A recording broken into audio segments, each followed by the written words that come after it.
Na visorovaki Jesus Cristo sa koe na kambimbindundua sigado na vorvora. O Jesus Cristo, o koe sudamai, o koe tumbudake, o koe vulidas levunaka, ka vavuli di kenda levunaka. Ni sauti na nona ngona na vorvora. Donu me sauma ni sauni non di valvalada simbera koe salako. E toluna tikina ina visorovaki Jesus Cristo.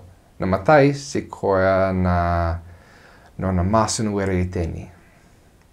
Ike koe lai masu koe sa thingoma sa taura ve koe na veka kede kena sosotavana nona bula.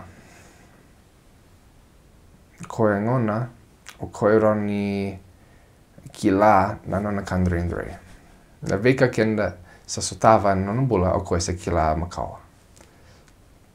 Oti na nona we masunu ere teni. Se kese mani o sotiao.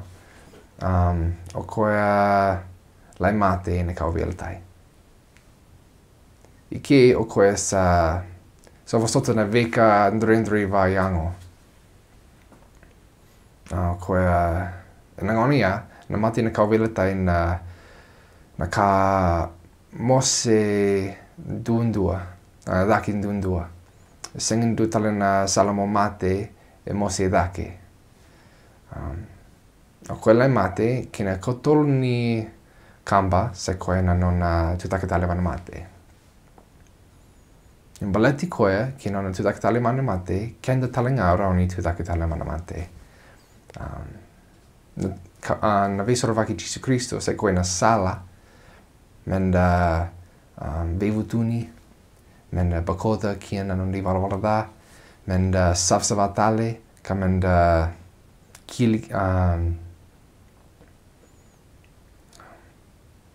menda roatorau na bulu tamundu. Au sa vaka vina nakataka wana kolona ve singa me varo taka na salongo ve au. Pala tau singing ni USV, au singing ni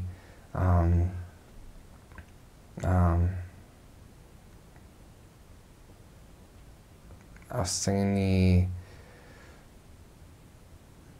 Dondonun ve ngauna e yanga ve au. Me o vaki anga taka na visorovaki Jesus Cristo.